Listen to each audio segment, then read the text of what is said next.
વર્ષ 2024ના જતા જતા ગુજરાત માટે હવામાન નિષ્ણાતોની 3 મોટી આગાહી છે। વર્ષના અંતમાં ગુજરાત માટે 3 મોટી આગાહી થઈ છે। માવઠું, પાકમાં નુકસાન અને ઠંડી અંગે આગાહી કરવામાં આવી છે। ખેડૂતોના માથે આજથી 3 દિવસ ભારે છે અને સુસવાટા ભર્યા પવન સાથે થઈ શકે છે માવઠું। 28મી સુધી ઘણા ભાગોમાં માવઠાની આગાહી છે। 30 થી 40 કિલોમીટરની ઝડપે ફૂંકાઈ શકે છે પવન। કેટલાક ભાગોમાં થંડરસ્ટોર્મ એક્ટિવિટી થઈ શકે છે। ગાજવીજ, તેજ પવન સાથે કમોસમી વરસાદ પણ થઈ શકે છે। ભર શિયાળે ગાજવીજ સાથે વરસાદની આગાહી છે। માવઠાથી નુકસાન અંગે અંબાલાલનું અનુમાન છે। ઊભા કૃષિ પાકોમાં રોગ આવવાની શક્યતા છે। શાકભાજીના પાકોમાં રોગ આવવાની શક્યતા છે। ખેડૂતો માટે અંબાલાલ પટેલનું સૂચન છે। ઠંડી અંગે હવામાન વિભાગની આગાહી। ગુજરાતમાં 3 દિવસમાં તાપમાન વધી શકે છે। 2 થી 4 ડિગ્રી સુધી તાપમાન વધી શકે છે અને 3 દિવસ બાદ ફરી ઠંડીનો ચમકારો જોવા મળશે। 3 દિવસ બાદ 2 થી 3 ડિગ્રી સુધી પારો ગગડશે। અમદાવાદમાં 16 ડિગ્રી તાપમાન રહેવાની વકી છે। ગાંધીનગરમાં 14 ડિગ્રી તાપમાન રહેશે।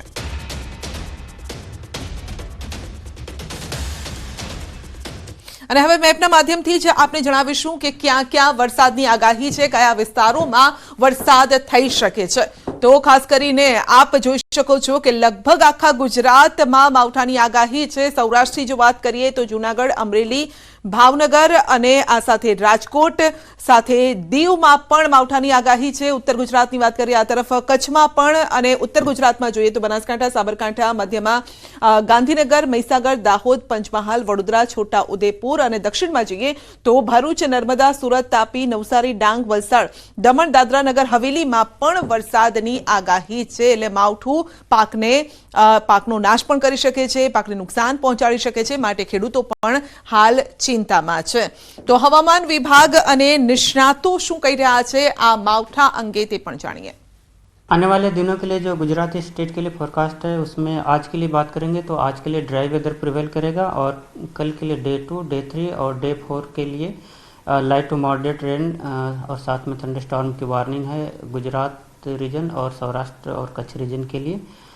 और डे 2 की बात करेंगे कल के लिए, तो कल के लिए लाइट टू मॉडरेट रेन साथ में थंडरस्टॉर्म की वार्निंग है।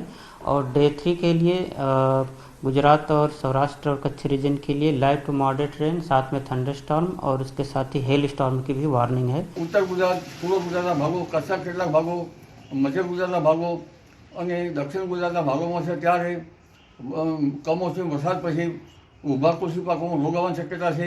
જેમાં શાકભાજીના પાકો, રીંગણ વગેરે પાકોમાં એને ફળ કોરી ખાનાર ઈયળ, बोर्डर येलो फिश आने की शक्यता रहती।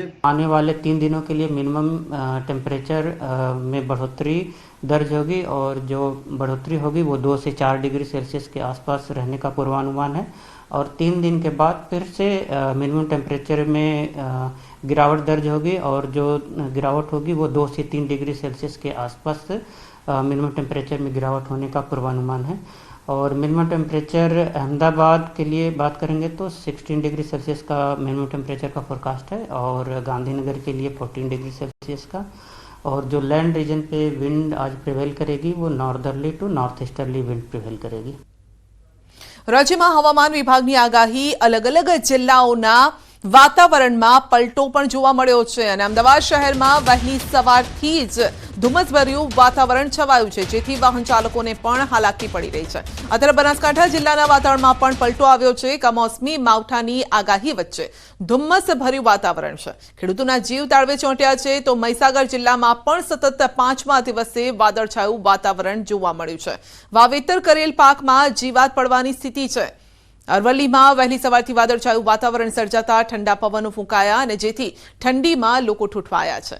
ખેડા જિલ્લામાં ગાઢ ધુમ્મસના કારણે નેશનલ હાઈવે 48 પર વિઝિબિલિટી ઘટી ગઈ છે। નડિયાદ સહિત સમગ્ર જિલ્લામાં ગાઢ ધુમ્મસ સાથે વાદળછાયું વાતાવરણ છે।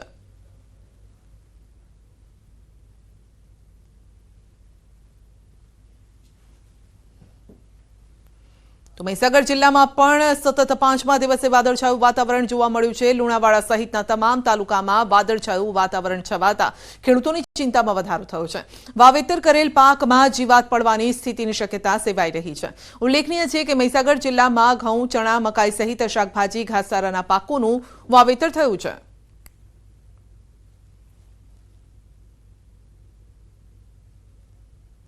તો અરવલ્લી જિલ્લાના વાતાવરણમાં પલટો જોવા મળ્યો છે. વહેલી સવારથી જ વાદળછાયું વાતાવરણ સર્જાતા ઠંડા પવનો ફૂંકાયા હતા અને જેથી ઠંડીનું પ્રમાણ વધતા લોકો ઠંડીમાં ઠૂંઠવાયા છે.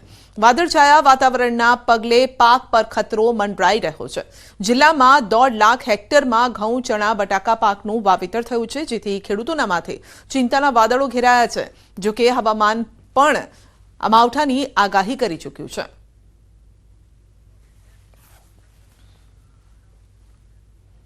હવામાન ખાતાની આગાહી મુજબ દેવભૂમિ દ્વારકા જિલ્લામાં વાતાવરણમાં પલટો આવ્યો છે. વાતાવરણમાં પલટો આવતા જ ખેડૂતોની ચિંતા વધી છે. દ્વારકા જિલ્લામાં વહેલી સવારથી ધુમ્મસ અને વાદળછાયું વાતાવરણ છવાયું છે. વાતાવરણમાં પલટા બાદ જો કમોસમી વરસાદ થાય તો ખેડૂતોને ચણા, જીરું, ઘઉં, ધાણા સહિતના પાકને નુકસાન થવાની ભીતિ છે. માવઠાની આગાહીના પગલે દ્વારકા જિલ્લા કલેક્ટર GT પંડ્યા દ્વારા ખેડૂતોને સાવચેત રહેવા સંદેશ જાહેર કરાયો. ધરતીપુત્રોને તેમની ખેતપેદાશ તેમજ ઘાસચારો સલામત સ્થળે અથવા તો ઢાંકીને રાખવા માટે અપીલ કરાઈ છે. માર્કેટિંગ યાર્ડને પણ માવઠાના પગલે યોગ્ય વ્યવસ્થા રાખવા માટે સૂચના અપાઈ છે.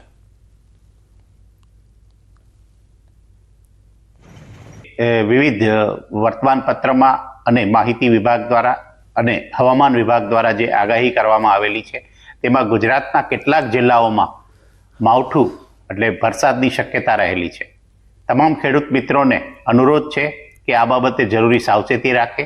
આ ઉપરાંત માર્કેટિંગ યાર્ડને પણ સૂચનાઓ આપવામાં આવેલી છે કે માર્કેટિંગ યાર્ડમાં જે ખેડૂતો પોતાની જણસી લઈને આવે છે તેમને યોગ્ય પ્રમાણે તેઓ શેડમાં જણસી રાખી શકે તેની વ્યવસ્થા કરે.